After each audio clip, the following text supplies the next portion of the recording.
everyone. Welcome to Let's Talk About It. It is so great to come back into your home or wherever you might be watching this broadcast. I tell you what, we do have a fantastic topic, a topic of interest that I know is going to interest you. So we are going to talk about it and give you some information that I believe is going to help you. But first of all, I want to welcome my guest. This is her first time on Let's Talk About It with me. So I want to welcome Christina Radcliffe. Hi, how you doing, Dr. Hunt? Nice for having me today. All right. I'm excited. God bless you. It's good to have you here. Christina is not only a minister of the gospel, but she's also a nurse. Wow, that's a great combination. And she is a facilitator of Life Skills program. And that means that she goes into the school and she teaches life skills, which is anger management, conflict resolution, of kids don't gamble, and a lot of other things like that that she teaches to the schools, to the children in the schools throughout the 34th Senatorial District, throughout North Louisiana. So, Christina, once again, I'm so glad you're here. And I'm just excited about getting into this topic. There's so many great things that are going on right here in the city of Monroe. And we're going to come back and I'll tell you about some of those things, because some great things going on at the Walk in the Word Church as well. But before we do that, we're going to get right into it, and we're going to talk about, why do kids gamble? Do you know that kids gamble? You want to bet? Yes, they do. Yes. Kids gamble. Children gamble. And, you know, when I first started talking about this topic, I thought, children don't gamble. But then I thought back about how, as children, we played little marbles or jacks and things like that, and we would say, I bet you that I can win. And then the first thing we say is, what you want to bet? How much do you want to bet? So, yes, children do gamble, and parents, we're going to give you some information, because this might be something that you've never thought about, and that is, does your child gamble? Does your child steal their lunch money? Does your child take anything out of their pocket? Do they save their allowance so that they can gamble with another child to earn more? Well, let's talk about it. Christina, let's just begin by talking about some of the things when we talk about the addictions, betting, and things of that nature. And then we're going to give you some statistics and give you some information that I know is going to help you. Now, when we talk about gambling, parents, we talk about risking a sum of money or an object of value in the hope of winning more. That's it. They want to win more. Also, we talk about games of chance. Any game or activity that does not allow for skill or mental ability to improve the outcome. Now, outcomes are completely random. That's when they play bingo, lottery, raffles, sports betting, pools, casino type games, but we're not going to focus on those today. We're going to focus really on how children gamble, and the adolescents, the teenagers, how they gamble. They're not going to the casinos and things of that nature. So we want to talk about them and them risking a sum of money or an object of value in the hope of winning more. And also, Christina, that it can become an addiction. Yes, and a compulsion. Yes, so talk to us about Kids Don't Gamble and some of your experiences of going into schools. All right, with Kids Don't Gamble, we go into various schools and we teach kids about gambling, kids aging from 4th grade through 8th grade. And in my recent teaching of the class, I'm starting to see more where children are gambling and they don't consider it as gambling because they're doing it in the home. We talk about kids that play cards with other family members and they play for dimes or quarters, and that's how the gambling starts off in our youth, because we are exchanging money when we play cards, and also as she previously stated, with playing jacks, and now the kids are into shooting dice and things like that, and they start off betting a dime, and that dime turns into a quarter, and that quarter turns into $1, and then it becomes an obsession, and they become compulsive to just gamble all the time. Even sometimes when we're in the classrooms, we see children shooting dice, or they're betting on things like who can break a pencil the fastest. And those are small things, but those small things lead to larger habits later on in life if they're not controlled and if they're not redirected. All right. That's interesting. Because like I said, I know that we did it at home, but we didn't think anything about it, but we didn't have the money. You know, we didn't have a quarter or a dime or anything to gamble with, but I can remember, you know, saying, well, what you want to bet? You know, and those kind of things start the habit. And habits are so easy to start. And within the adolescents and the children, many times, Christine, they don't know that that's what they're doing. That's right. They don't know that they're starting a gambling habit or an addiction or what you call it, a compulsive behavior. That now they will be driven by it. Let me tell you what compulsive means. That they are driven, compelled to do something, some irrational action which is always unnecessary and often repetitive.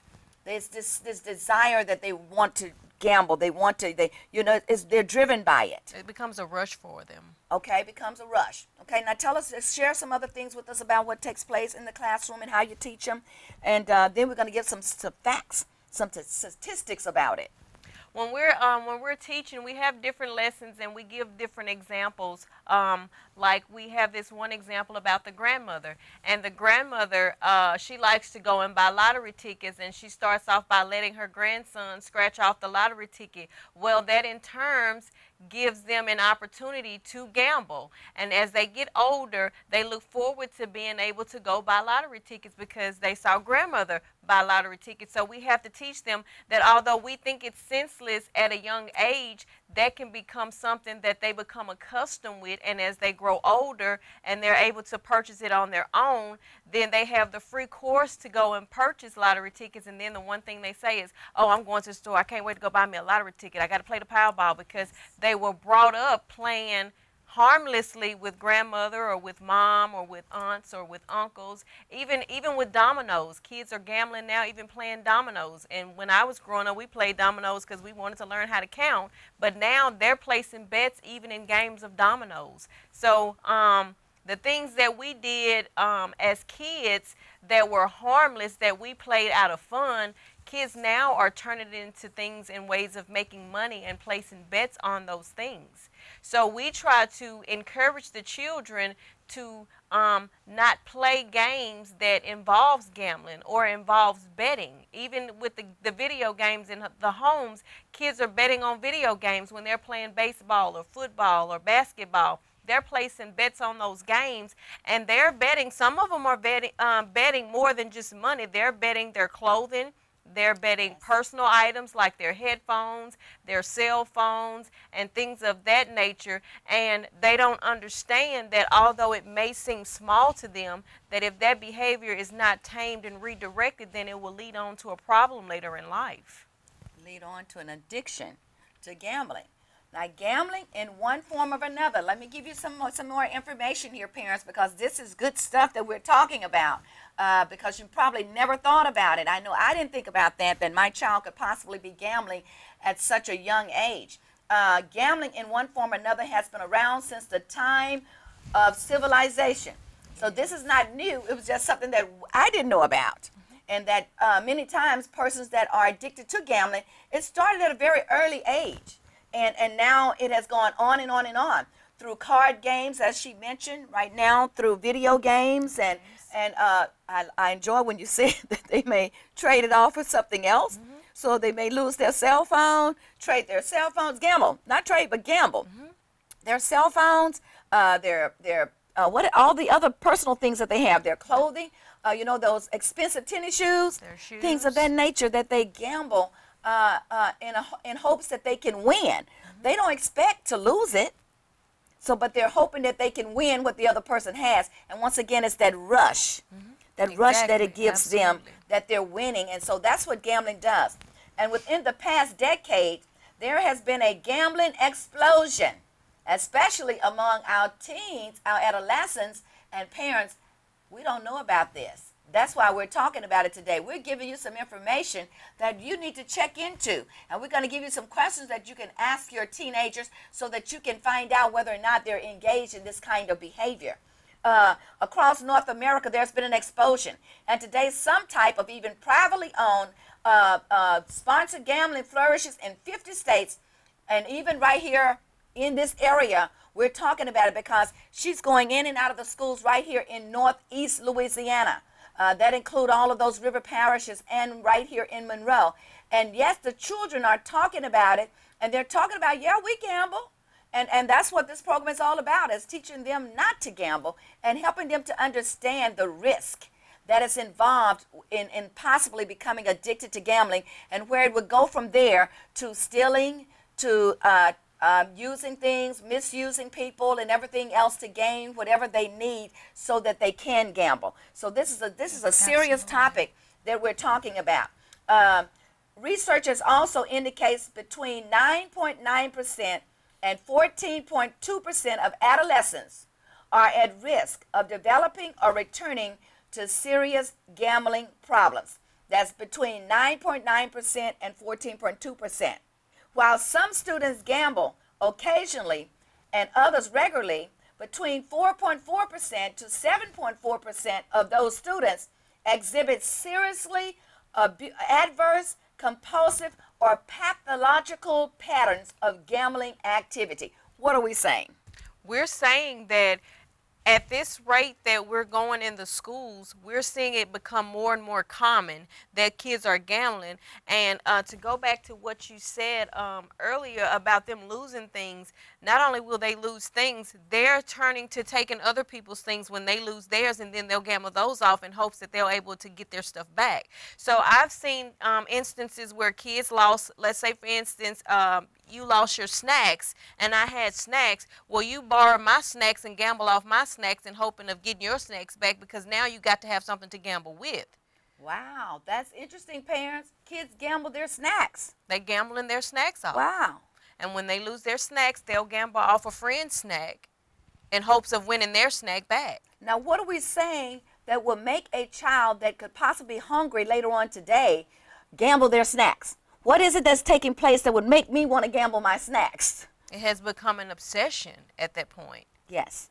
Yes, has become an obsession at that point, that they will do whatever they need to do to fulfill that urge, that rush that they're having to want to gamble. Matter of fact, you said something the other day when I was talking with you. You said there was a time, because you've experienced it as well, that you would get off from work and that you would go and you would sit at, we call it that one-arm bandit. Some of you know what we're talking about. And you would sit there for hours. For hours on top of hours. I actually, it's interesting that we're talking about this. I actually had a gambling problem a couple of years ago, and I would get off work on a Friday, drive to Vicksburg from Monroe, and I would stay there from Friday evening sometimes till Saturday night. Sometimes it would be Saturday night to Sunday morning, and it got to the point to where I would gamble off my whole check. Wow, she said she would gamble off her whole check. Now, see, that's what we're talking about. We're talking about gambling, even though the subject right now is not totally among adults. But it's many times it started as an adolescent, and you began to get that feel, that rush, that high from gambling that will make you want to sit at a casino for 24 hours or more, hoping that you would win, but at the same time, losing everything. You're losing everything. Wow. So most teens with serious gambling problems were introduced to gambling by a parent or other adult that is close to them. Parents, listening to what we're saying, do not introduce your children to any form of gambling. It might look like it is a small thing, something that, it's not going to hurt, it's not going to bother. Come on, let's bet on this. No, that's introducing your child to gambling. Listen to me. We're talking about this. Gambling among the adolescents, among the teens. That one rush, that one time, or consistently introducing them to it or asking them to gamble with you can start habit, an addiction that will go throughout that child's early adult life or until they can get some help. And some of them never get help. Wow. Some of them never get help. So parents, many times, like we say, they're introduced to gambling by a parent or other adult close to them. The majority report that at least one parent gambles. So we want to make sure that parent, if that's your habit and that's what you're doing, that's okay. We're not talking about you today. We're talking about let's not introduce our children to gambling, because if we do, then that child may go in your purse and take your finances or take whatever in the house so that they can keep that habit going, keep that attitude, that habit, that addiction going of gambling. Like I said, we're teaching it in the schools, and we're trying to help the students to understand that you don't want to start a habit of gambling, and we give them all the reasons why in such a loving and educational way so that they can make good, sound decisions. That's great. Yeah. That's So great. card playing, sports betting, games of personal skill, such as pool, we played pool, are in order of preference, particularly popular among juvenile gamblers. So watch out for the card games and watch out for the video games and the other games, going to play pool and watch out, parents, for things like I've got to get to the store and they're trying to go to the store so that they can get something so that they can gamble. So we just want to be aware of this, and that's why we're talking about this topic today. We want to make you aware that yes, teens and adolescents, they do gamble. They're doing it at the schools, they're doing it at home, they're doing it with their friends, and we want to make sure that you know about it so that it doesn't become a problem with your child. Christina, share some more things with us about what we're teaching our children and what we tell the children that they need to know, what kids need to know about betting, what they need to know about gambling and things of that nature. Well, one thing that I've noticed in the children is that they're unaware of what bets actually are. They think that because it's not a whole lot of money involved, that it's just a dime or a nickel, that that's not actually betting. But betting is risking a sum of money or an object. And when they don't have money, they say, oh, it's not betting because we don't have money. But it doesn't require money. It requires money or an object of value. That's where the cell phones come into play, the headphones come into play, the snacks, their food, and things like that. Some of them even trade other things like their watches and things of that nature with the possibility of gaining the other person's things. So betting. So they bet their things wanting to gain what the other person has. Exactly. So if you have a Michael Kors watch and I just have a plain watch and I want your Michael Kors watch, then I'll go into a game of betting with you. It could be playing cards or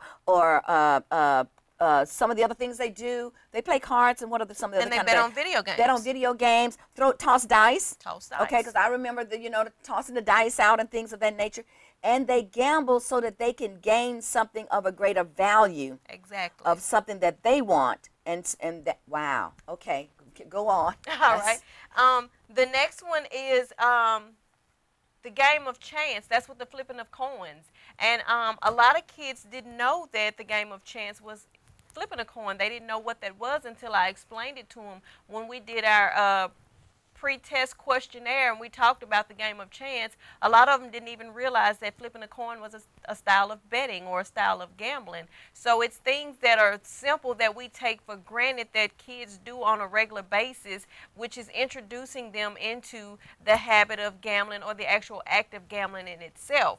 And then they have luck. Some kids believe in luck. Some kids have their little good luck charms and they say, oh, I can get this because I got my good luck charm. That's also a form or a style of betting because you're placing it on luck.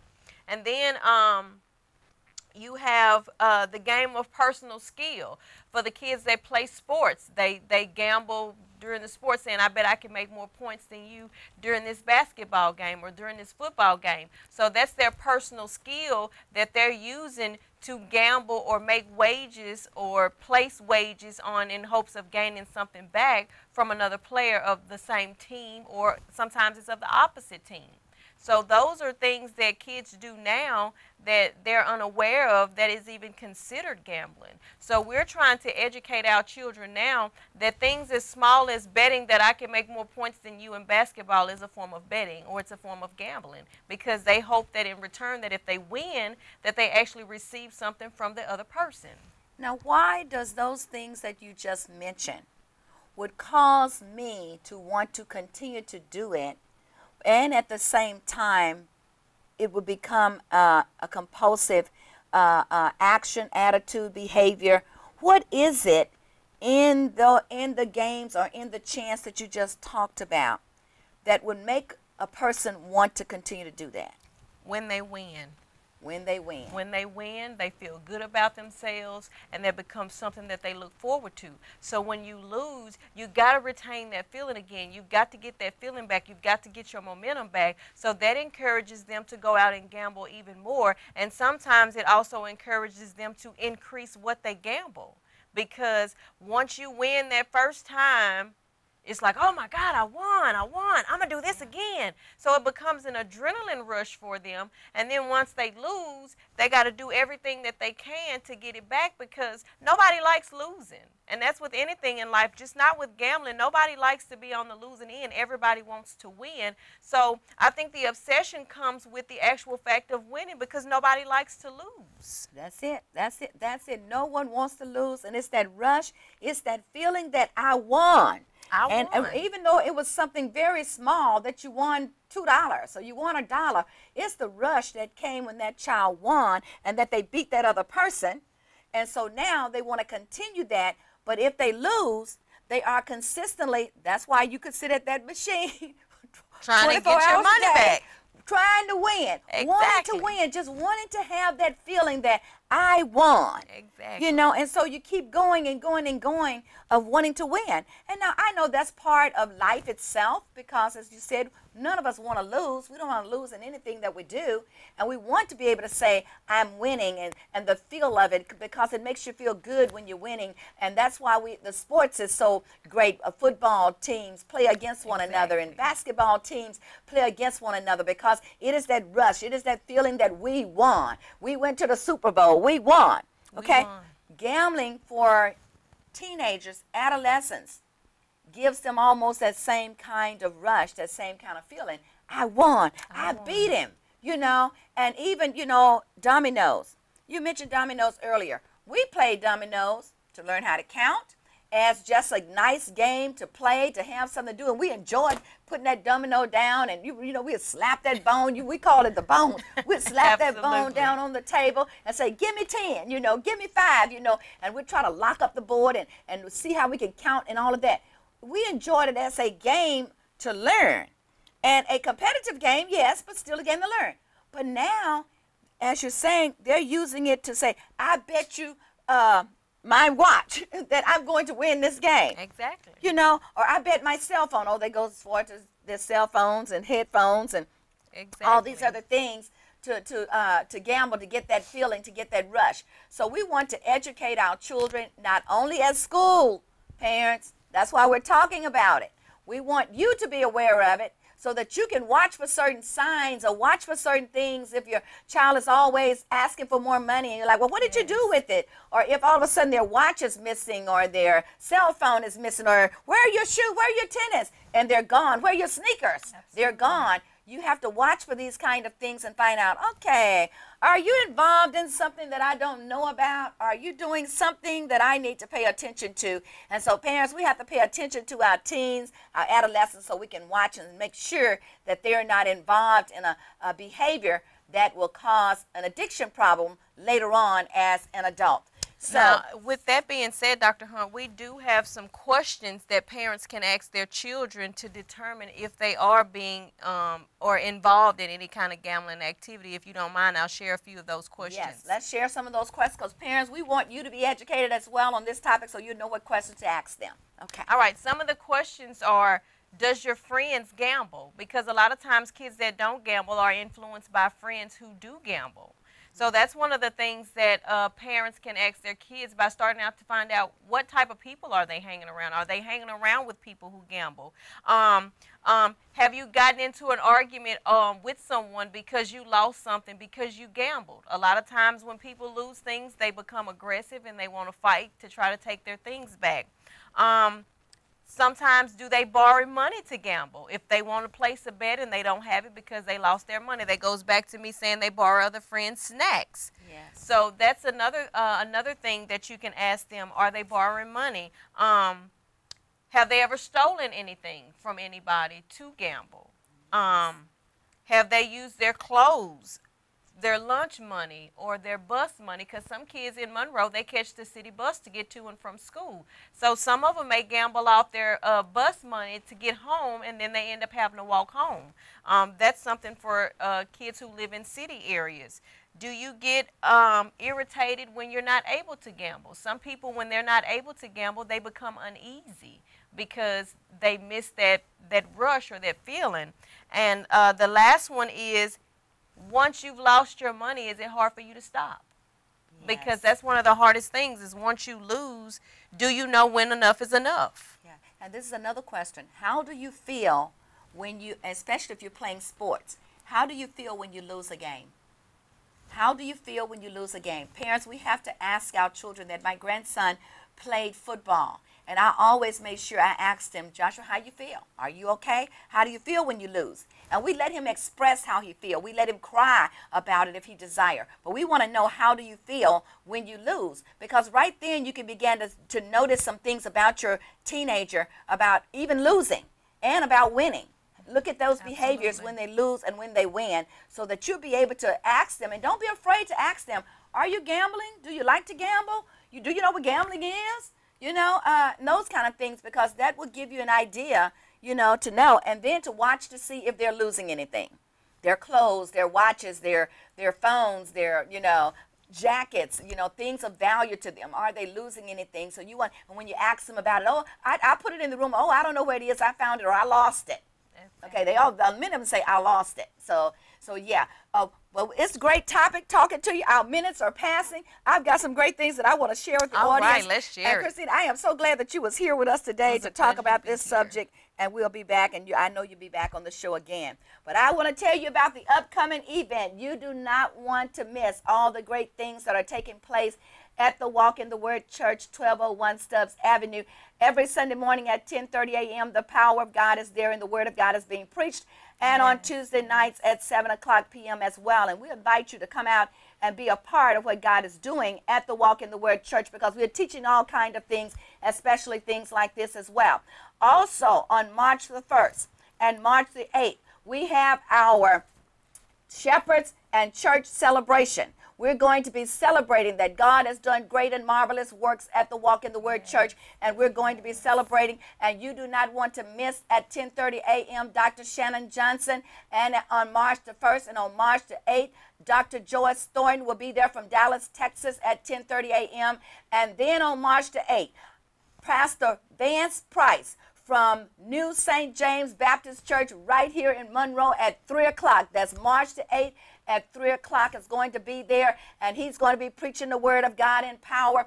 Everyone is invited. There's no charge. We are celebrating what God has done and what God is doing at the Walk in the Word Church. So we invite you to come out and be with us, come out and have lunch with us, come out and share in this celebration. That's March the 1st at 10:30 a.m., March the 8th at 10:30 a.m., and Pastor Vance Price on March the 8th at 3 o'clock p.m. Come out and be with us. God bless you, and we will see you next time on Let's Talk About It.